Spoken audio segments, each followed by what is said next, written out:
nullifies that lead. Draven hasn't cashed any stacks yet. He's not far ahead. All these things could snowball for C9E. Exactly. I really like hitting that point before Fizz gets Lichbane, before Liz gets Azanya's.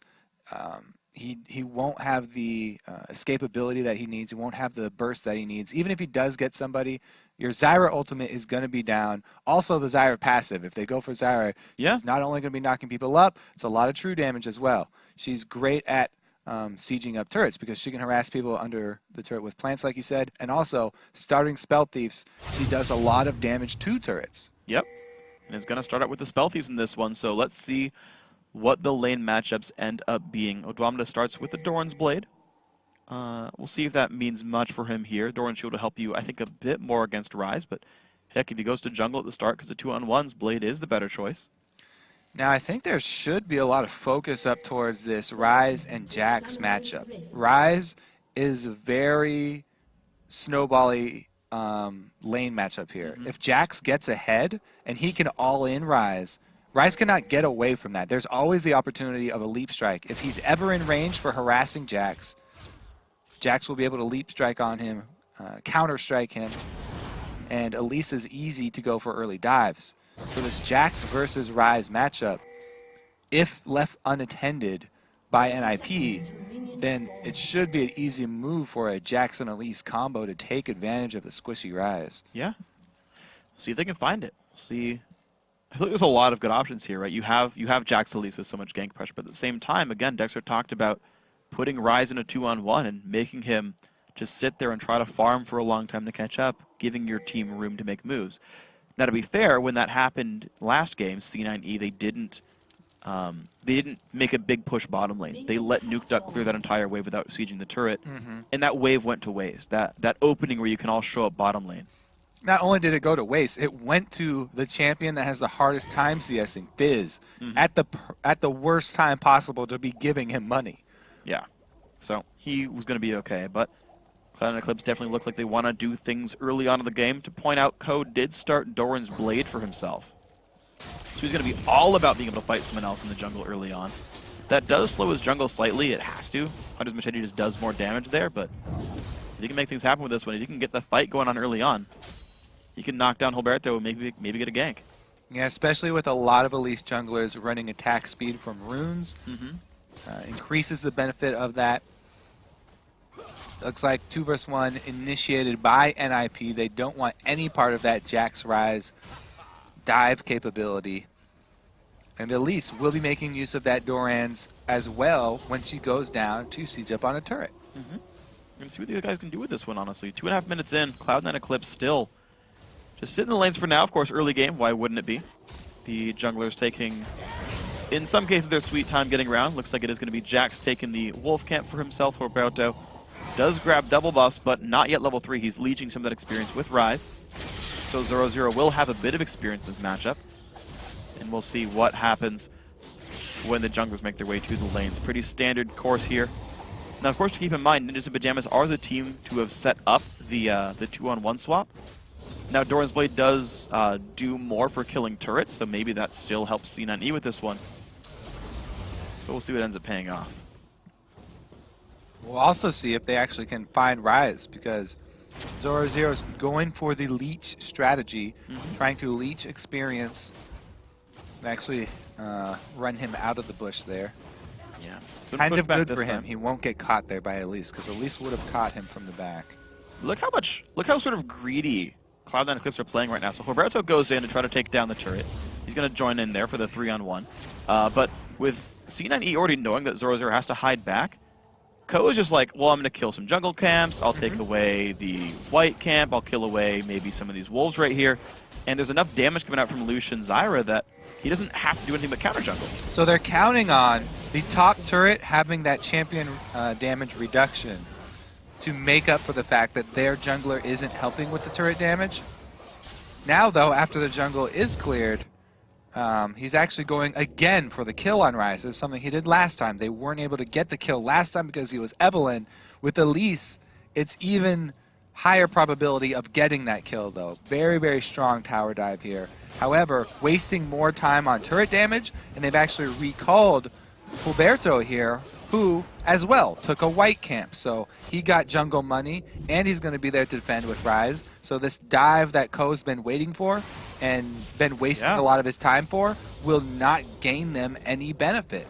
He just wasted a lot of time standing there. Absolutely. And the top lane turret finally now goes down at 4:49 into the game. 6 CS for Jax, 3 for Ryze right here. We're going to see if these guys can pick up much more for themselves. But I feel like Odwamna has a little bit more money for himself overall.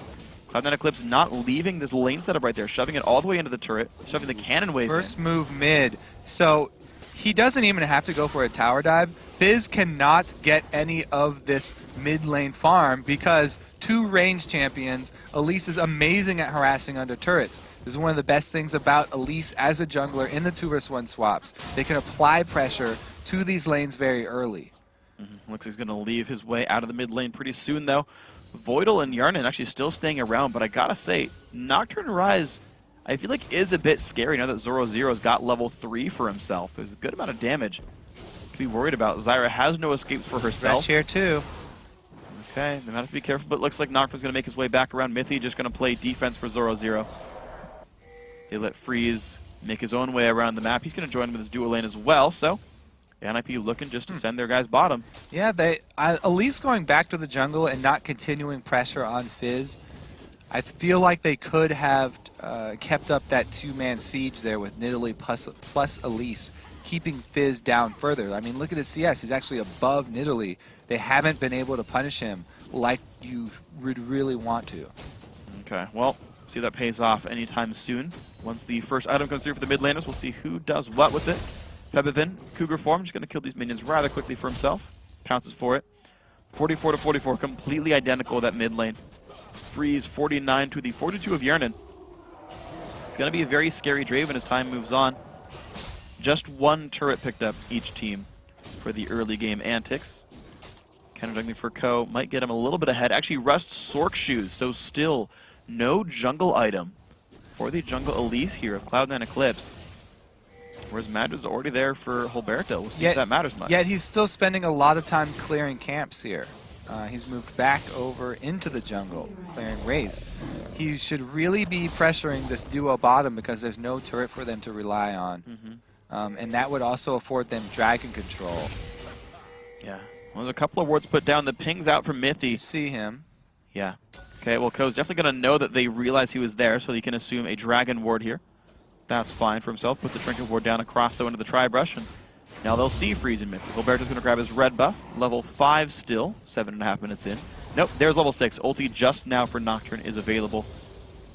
Febivin 7, Nuke Duck 7 as well. So despite the level 1 antics, you know, level lead, or the pace of experience here, still pretty good for the NIP jungler. Yeah, Ko is actually pretty far behind there, you can see, as far as experience is concerned. Not really close to that 6 yet, halfway there. Maybe they can actually put some pressure onto Ryze because they haven't been able to do much of that yet here. He's got a tier, so no combat stats there, just mana for him. Very squishy still. Yeah, we'll see if the dive can work now. The minions actually pushing in towards C9E, but Odwamna still attacking very ferociously to push the lane back out. But 0-0's wave much bigger. Odwamna forced towards the background, which does mean that Jax has more minions here and will have more farm available to himself until at level 6 before too long, but I wonder how the Jax versus Ryze late game skilling matchup even goes. Ryze, 3 wards he's placed up here to try and make sure that he doesn't get into any trouble, but Jax could continue to let the wave push against him and draw Ryze further into his territory, which would allow for easy gank from Elise. She has a gap closer, and Ryze has set up, or Jax has set up CC. So that could be a very dangerous position for Zoro0. Even though he has so much ward coverage, it's not deep enough. Okay, so Elise still hard jungling though. What? Yeah, yeah, none of it's unfortunately paid off for him here. He's just kind of treaded water against the Nocturne, who's going to be scaling quite nicely. Hunter's Machete does finally get picked up, though. So Ko has a bit more jungle speed. He will go towards the Golem a bit later on. Hulberto to the level 6. Febivin not going to see him. That ward, I believe, gets undetected as he puts it down across the wall. Ko is 6, not that important for Elise. Just gives him a Spiderling. He's trying to make a move down bottom, but they're pinging out the wards. All these wards from NIP really causing Ko to second-guess himself. Isn't quite sure where to go. He has not switched over to a sweeper. Doesn't have any way to clear them out. But as I said, Jax, he let the wave push against him more. And Zoro used all of his wards up top. He was getting vision to defend him while he was up at the corner there. He can't push any deeper. And they're getting this freeze off.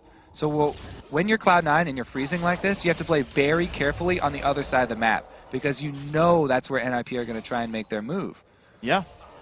You've got Nukeduck able to run around. Zoro holding mid for him, so many opportunities to make plays. The Nocturne ulti up as well, plus keep in mind there's a Thresh with Flash on the enemy team. There's so many ways to pick up kills for Ninjas in Pyjamas. But Zoro says, you know what? Go back towards top, no big deal. And the game continues, though. With everything going on, it's just a 500, this very small gold lead for Cloud9 Eclipse. These teams going to play it safe. Wait for the late game. Wait for Jackson Italy to scale up, or wait for Rise and Fizz to scale up. So what Zoro did is he left the very deep wave, which was dangerous for him, and went mid to share with Nukeduck. You get a little bit of bonus experience when sharing with someone, so it's not that bad for your team. And he waited for his trinket ward to come all the way back up so he could get that deep ward down. And in that time, the wave is eventually going to push back at you because Jax is indeed last hitting. He's not able to perfectly land the very last hit, and he does add a little bit of damage, shoving the wave back against him. Wow. And a bit of a trade there. Nukeduck happy to put damage on a Febiven.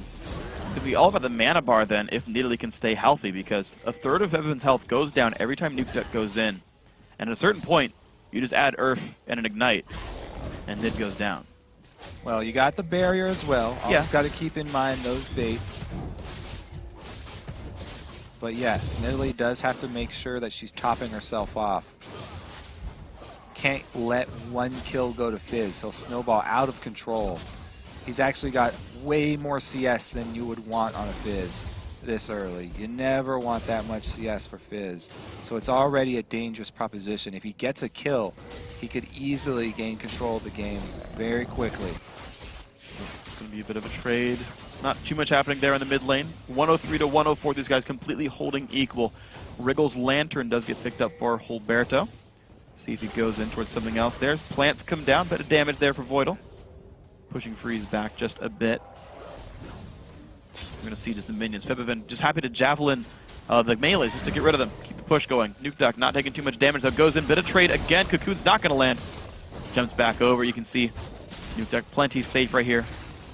You could toss out a taunt or a joke if you wanted to. Wouldn't be a problem. Zoro actually does not teleport back to the lane, though. He's saving that summoner spell cooldown for an impending dragon fight. Well, he's got to be scared now of fighting Jax outside of a turret. If he goes up in that long lane, Jax has a 100%. Uh-oh. Oh, smited up actually by Hulberto. Not going to be picking it up there, but the damage comes through. Forced a flash right there. A little more attacks come off, but really, really well smited. The smite actually comes in early, and Hulberto just like last hits it with an auto. So the counter jungling does finally come back in. But yeah, Rise, now that Jax has the slow from a Cutlass, Rise has to be very scared about the all-in from Jax. Can't fight him out in open territory.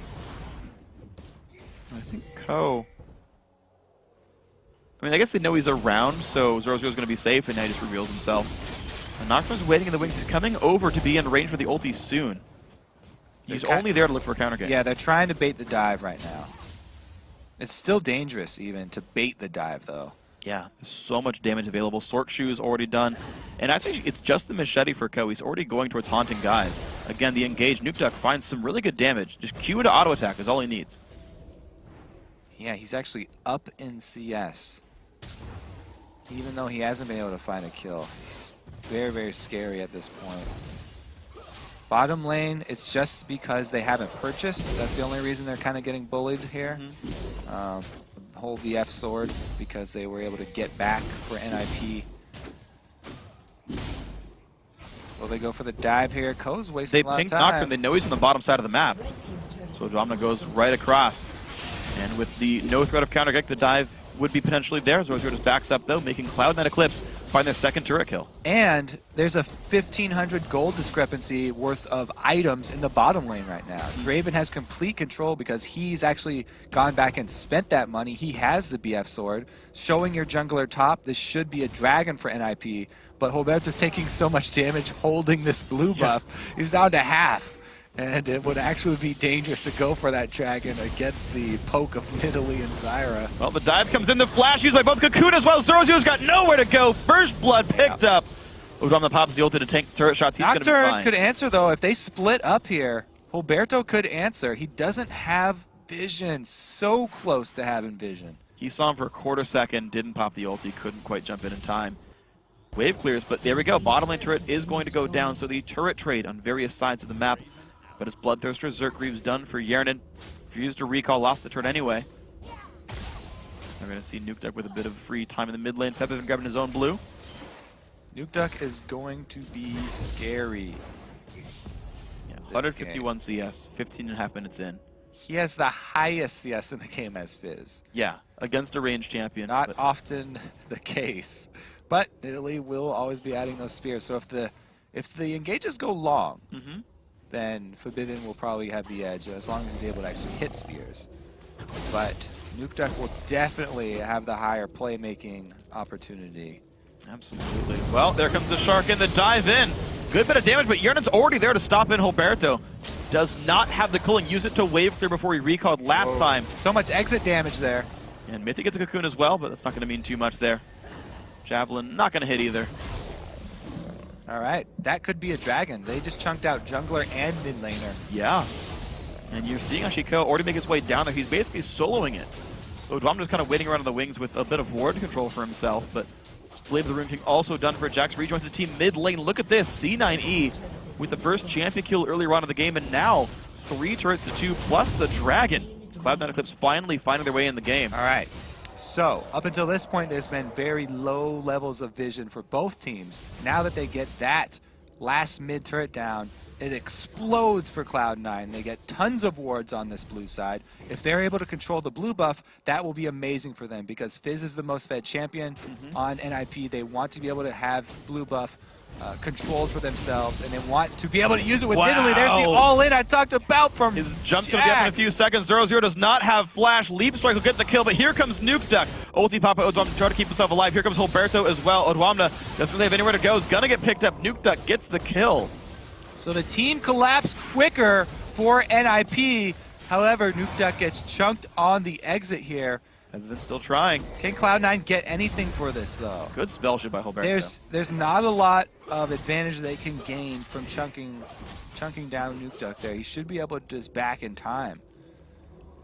Freeze just picked up a little bit of free gold, taken out the white camp at the bottom. Watch this one again. Okay, so yeah, that's what I was talking about. It's painful as Ryze versus champions who can all-in you like this. I had a very painful experience recently, Freak, as I was playing Ryze versus Riven. And you lost? I just got destroyed over and over. I know the feeling, Zoro0. But Zoro0's teammates come to the rescue and make it even better than an even trade because it was assisted kill. So they got more money out of it. And it was money onto Fizz, which is always worth a lot. Exactly. So Zoro0 still wave clearing. 121 minions to him, not too far behind his lane opponent of Odwamna's Jax. But you're going to see a gigantic wave top, and Dragon's not on the map, nor are almost any outer turrets, so there's really no counterattack for this lane.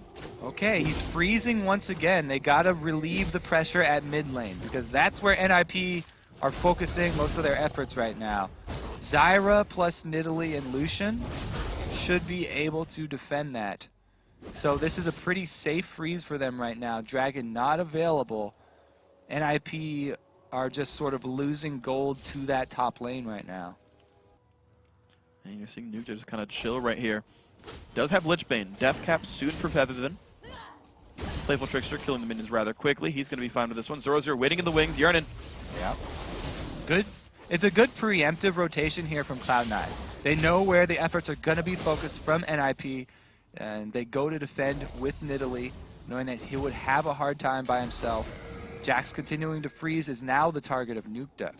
Oh, he's low as well. Yeah, he tanked the wave to keep it frozen for a little while. Javelin's going to land. They know Nukeduck's there. loses more than a third of his health from a single javelin and says, you know what? Not going to fight Jax. Just kidding. The mid lane under fire, the plants come out. Yeah. Voidal trying to keep his team in an okay shape. Looks like that'll be the case. All right, they got the good wave clear. Nuke Duck does go in for the repeat. Comes down, the stun lands. Wow! 1v1, both of them low on health, but Odwamna gets the kill. Dang. Oh, satisfying lamp to the head sound right there as well. Definitely overextended there. Nuke Duck thought he was hot stuff.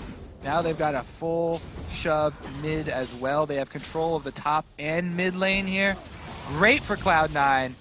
Will we see the dive? Zyra's got ulti available. Wafer comes out from Draven. The flash engage from Zoro. Big damage. Mithy low on health. They're going to trade 1-for-1 so far. Lucian has fallen. And here comes a TP from Odwamna. Finds the stun again onto Zoro. Not going to find much more for this one. Just the 1-for-1. The engage still from Ko. Forcing the flash from Hilbert, though. Cloud9 Eclipse getting farther ahead. They draw out the teleport from Jax with the all-in, but we saw it in action there. A lot of disengage from this Cloud9 team. Did cost them their AD carry, though, as well as both of his summoners. So we'll see what else these guys can do now. Feral Flare did finally transform here for Ninjas in Pyjamas not too long ago, actually. Fairly recent. I'm guessing 18-ish minutes. Actually, I can check the stacks.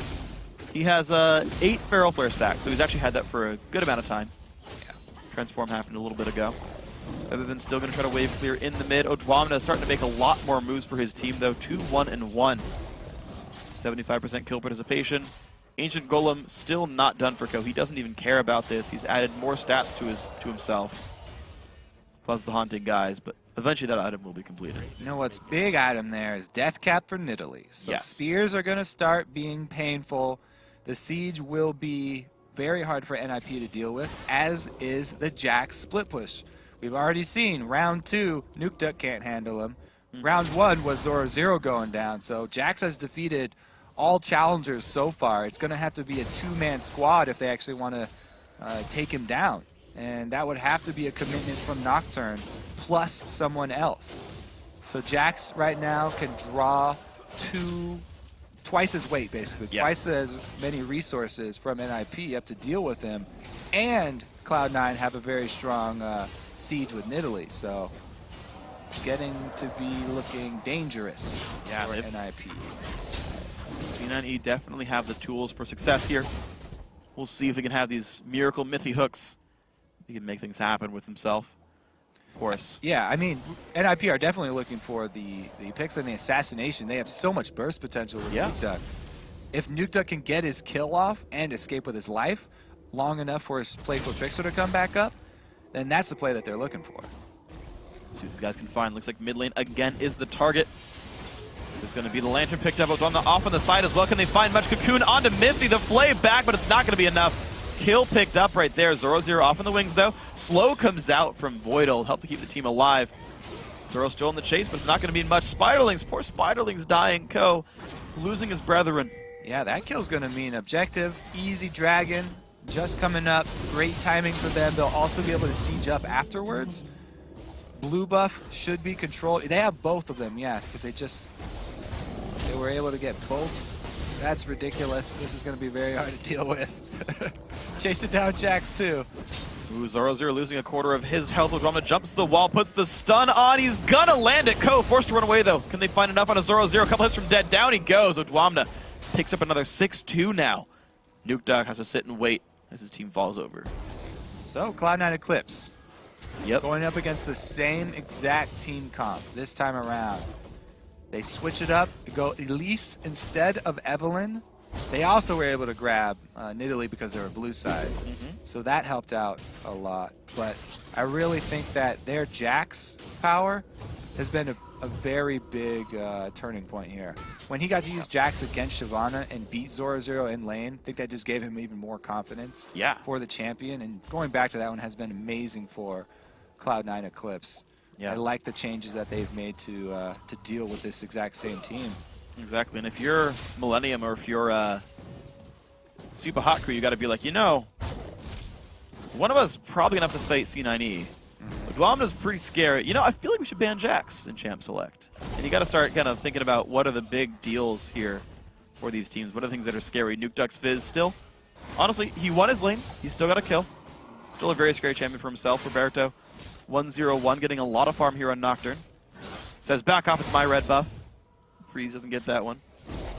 It'll draw another really big force right here. 3-1-2. Big playmaker here in the top laner. Says, you know what, jungler? You're the support. I'm the carry. I'm a top laner. Deal with it. I'm Jax. And it has definitely worked out. He deserves the solo lane farm that he gets. As far as the ending it here, it looks like they are just trying to control a map, blue buff here, before they go for another push. And they're not even opting for Jack's split push, even though his teleport will come right back up. They're so far ahead right now, the team fight is actually in their favor. So we'll see where they go with this one. The general composition for NIP is the 1-3-1 with the double split push. C9E not really going to have that kind of setup though. Needle is more a teamwork type champion. Yeah, definitely needs some extra support to rely on for disengage, for extra tower damage while they're trying to get poke under it. I think that they should be just fine though. Yeah, they're just waiting on the blue buff respawn here. A lot of what happened last time too, even though NIP were running this exact same comp, it was the play, the mid-game play there after the 2-versus-1 swap, where they caught Ko extending into the jungle with the pink ward. Ko did not make that mistake this game. He stayed in his own jungle. Oh, here comes the hook though. A bit of a flank maybe coming in. Mythic goes down right away with the box, and Zero wanted a flank, and then Recall saying, you know what, never mind, it's 4v5. But the entire team is shown up actually not even looking to split push, but C9E pull all 5 together. Still the wave here, still the ulti as well for Voidal is available. The minions are going to go down, but turret falls over. And now they got damage now 26.5 minutes in towards the inhibitor. Odwamna going to see in the front lines. Looks like Yernan will be able to take this one down. And Inhib falls 26.5 in with a 5-kill lead. Cleanest inhibitor that we've seen in a long time. It was the first one going down. Usually the first inhibitor is hard for these guys to get, but then it gets cut off. On the wrong side, but gets some brush to run through. Roberto's going to back off. He's going to be fairly safe. No, big damage comes through with the Javelin. Not safe, not safe. Never mind. Javelin with a vengeance right there. All right, they're not done yet either. Rise has been chased down before. Hook not quite going to land. Nearly did with this one, but the push in now mid. Turret going to take a whole bunch of pain. You know what I just realized part of what Zyra does is every time she puts a plant down in front of a turret, it's an extra turret shot that the team doesn't need to tank. Because turrets will shoot those before they hit champions. All right, look at this flank though from the backside. Yeah, I do like the turret taking power. Hook lands on a Ko. He's going to be okay. There runs out of mana on this one, but mid inhibitor now under siege. 27.5 minutes in. Only 1 minute between these two. That will fall before 30. What a great start now. C9E looking great now in game 4. Yeah, not only can they add damage to it, but they'll take hits too. Yeah. Get 2 of those suckers up. I don't think plants shoot turrets. They shoot champions though. Make them back off right there. Good thing about Voidal actually is he upgraded all the way to Frost Queen's Claim, meaning he can't disable his passive by last hitting minions, so he'll always get the gold generation from plants. Yeah. It's important 11 thing. minions to his name. Yep. Not all of them ruined him. Of it. Just to point out, Frost Queens did give him about 1,000 gold actually, 581 from the passive, 400 from tribute. Plus the active slow. Man, it seems like all the games in this series have been really one-sided, except for the first one. Yeah. We had one first game, 50 minutes. And then from then on, it was 30 minutes, 30 minutes, 30 minutes. Very, very strong play from one side or the other, not letting go. This time around, it was definitely Cloud9. A bit of a juke there. No one getting cocoon, but the stun's still going to land for Odwamna. Here comes Earth, though. You know, it doesn't even care. Gonna let you off the golems back to full health. No big deal. So top lane, Baron or the Nexus. What is the target right now? Baron. Bees. Doesn't get too much for it. Spider League's even all stayed alive for now. No one's around to stop Baron. This will be going to Cloud9 Eclipse. So Odwamna already pushing the top lane as well, meaning we're soon going to see another inhibitor go down. This could be the game-winning push for Cloud9 Eclipse.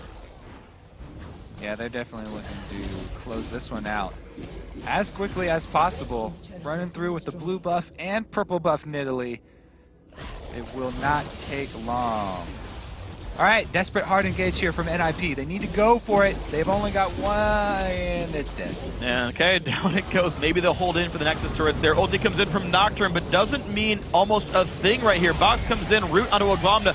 Minions pushing in towards the Nexus. Here comes the engage. Dax a bit low, has the stun, finds Nukeduck with it. Forced to go back into the lines, but there's the Javelin, takes down Freeze. More damage coming across. 0-0 stunned up. He will be going down. 2 kills, the Nexus turrets as well in under 30 minutes. Cloud9 Eclipse close the game, and they take the series 3-1. Congratulations to Cloud9 Eclipse. Yeah. Coming out the victor.